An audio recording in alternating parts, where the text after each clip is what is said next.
Welcome to the studio at That Nerd Show. I'm Marcus Blake, and we're here doing another virtual film festival interview from the Lake County Film Festival, and we are speaking with director Ivan Bordas with his film, Cabarete.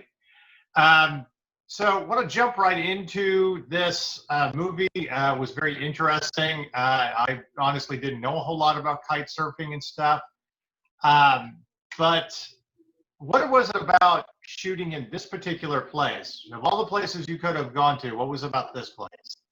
Hey, Marcus. Well, yes. So about the place, it's I grew up very close to Puerto Plata, and that's the province where this little town called Cabarete is in. So for me, it was very natural. I think when you're writing movies, think about things that you connect with, either that you want or that you have some sort of like natural connection. In this case, I had a natural connection with the place.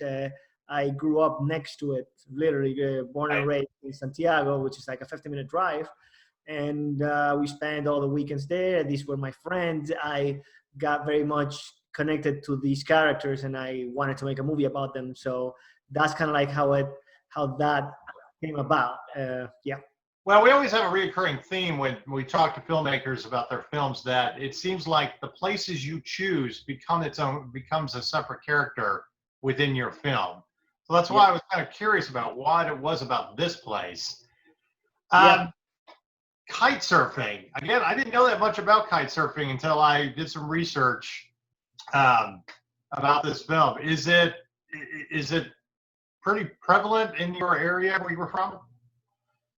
Well, that's one of the beauties about the sport. It basically emerged from the people that did windsurf. Right. You know, we have people looking for like extreme sports and enjoying that. And Cabarete, that northern coast of the Dominican Republic, has a natural wind, let's say, resource. There's strong winds. So I think it started, don't quote me on this, like, so the windsurf was like 80s, and then in the 90s, most of these people were early adopters for the kite surfing technology. It hasn't been around that much. The beginning kite surfers the beginning kites were very dangerous. They had less of all the security mechanisms that these ones have, the newer ones have. So they were really daredevils, and so that's where it came from. Like, Dominican Republic has a strong kite surfing community today, but it came from actually these foreigners that did kite surf. They travel around the world, and they did windsurf. They fell in love with this strip of there's nothing there. It's just a street next to the ocean.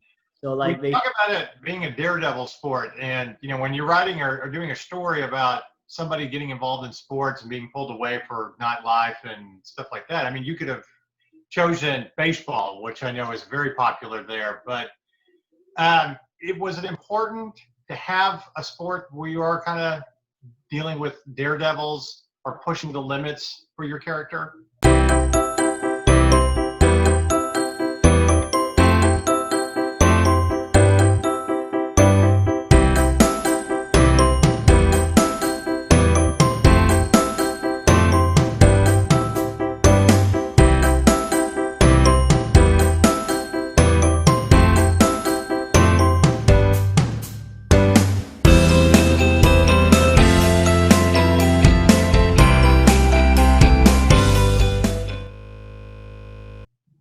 Well, even though it's like I do kitesurf myself, and like the looks of the sport betray it, because you could do there's a dual thing that you could do with kitesurf. It's very much a tranquil sport, like you'd say surfing. You know, like if you would do skiing or water skiing, it's very much demanding on your body. Like you could do 10-20 minutes and that's it. In kitesurf, you can go out an hour, and then or more. You'll see people in their 60s, even in their 70s, going out in kitesurf. So it can be a very calming sport in that end. Now, when you do it, what we see in the film, it's very much daredevil. That is like doing tricks, flying, on hook from the kitesurf, because the kitesurf, it's like you're tied to a harness. Like you're not really pulling from. You're not really grabbing the kite from your hands, you know? Like, well, that's just something I kind of saw in the film, that you have a character that wants to push the limits. So you kind of have this blend of a nightlife, enjoying things he's probably never enjoyed before, compared to doing a sport where you're pushing the limit. So it's this eternal struggle with your character. And I didn't know if that was something you were really going for, or it just kind of happened naturally in the process of making this film. Yeah, well, think about it this way, and this is where I think the inception of the movie came to say, like, okay, this is not just a good world and a good characters, but also a movie. The people that like emerges in kitesurfing in Dominican Republic are people that mingle with foreigners that are traveling the world, that have some sort of more wealth, if you may. Whereas in Dominican Republic, the minimum wage is $200 to $300 a month. Now, Right. how do you become a great sportsman in that sport? Well, you have to like basically hustle your way around to like getting a kite borrowed and like practicing, while the person that came, I don't know, from New Zealand or Europe or Canada is there having a beer. So like Right. as a beer, you have the chance to go about and do the sport. This is the nature, the energy of the people that go about and become kite surfer. And in this case, we casted a person from Cabarete that actually does kite surfing. You know, Right. we did that. I mean, we did an audition on all the actors from the Dominican Republic, on a lot of them, for the part. But I felt very confident that I wanted to go for a person from the area, and then we just did an audition there, and we got, because the energy is what you're talking about. It's like the daredevil energy, and like, let's gung ho attitude, let's do it. Now, the main character had never acted before, Adeori, the person that played the main character.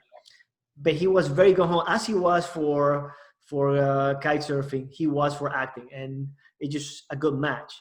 Well, sometimes, I mean, actors tend to, you can tell that they're faking it a little bit, trying to do a role, when some people who have come to this, like, I'm just going to be me. It's more natural. And he had a great presence on the screen.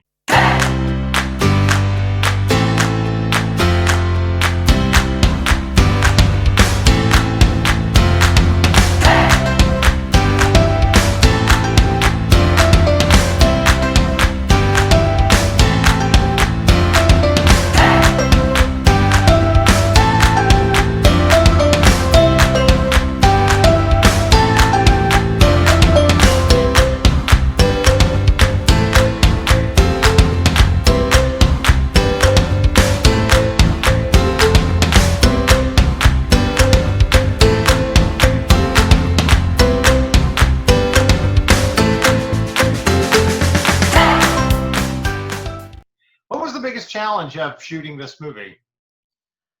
Well, again, I think we combining the elements. So, for example, on a practical level, shooting on the sand, it's not easy. Okay, so like when you're shooting, it's a few sound stages, and you have to Right. walk 20 yards here and there. It's okay, that's fine. But when you're on the beach and you have to bring out everything.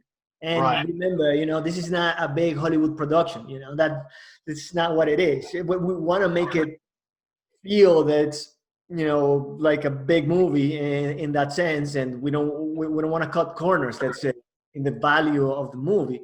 But like putting that together means that you have little hours. You know, like you have to get the people out there. The Dominican Republic's capital is in the southern coast. Okay, Right. so this is in the northern coast. So we had to like basically move everything up there. There are some hotels, and we got the support for those hotels, but still, it's you need to, like, on a production level. I thank God of the producers because of the transportation and everything, you know. But from the directing perspective, it just meant that we had not that much time to like shoot all the time. You know, it's not like we were Right. right there next to the soundstage. So I think that was one. The European actors came from Europe, and we had very little days with them. So they were fantastic, great actors. They're very well known in Belgium and France, respectively. But it's like you have to get them in and out. So like there's no room for error, and we had issues with the wind, serious issues with the wind. Right. As you can imagine, okay, let me just throw this in the mix. We had hurricane, was it Maria, or the largest one in recorded history? And it was just, it hit us right like a week before the movie started. So we were doing location scouting, and we had to stop because we had to like go to the southern part of the island. This thing was wreaking havoc in the Caribbean. And when we went back to the locations, it was like completely different. Wow. I can't imagine trying to set up a movie after a hurricane hits. Yeah. Yeah. Wow. Well, and great tidbits for any filmmaker that's trying to shoot on natural locations. Is like, this is what you have to deal with sometimes. So, Yeah. well, like I said, we always our last question of the interview is always a very nerdy question. Yep. Probably be the hardest one you get because you're not prepped for it. So within the nerd universe, if you had a superpower or a weapon of choice to fight the forces of evil, and you can even pick two, what would you choose to fight the forces of evil? Oh, maybe a mind superpower. I don't know. I'm very close to Professor X, I think, in Nice. that sense. I do feel that the biggest evil these days is fear. That's what I feel like. If there's a super villain out there, Right.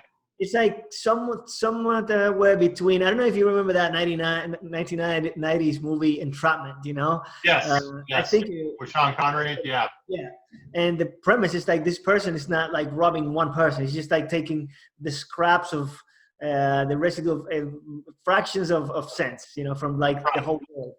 So I would imagine that a supervillain nowadays, it's like not scaring one person, but seeping fear just at a very imperceptible level, Yeah. in society that tips the balance, I think the Crimson Tide or something I was another movie that like talked about like how like it starts a war between two major powers. It's like fear, like you think that your enemy attacked them. Well, So, having the power to be able to calm that fear too. I mean, that's always a great choice. Also works well when you're a director and you're trying to get everybody to do what you need to be done in a short amount of time. yeah, my power is to give confidence, Nice. Then we can push forward. Great movie. Anxious to see what happens with it. And like I said, it was beautiful cinematography where you shot it.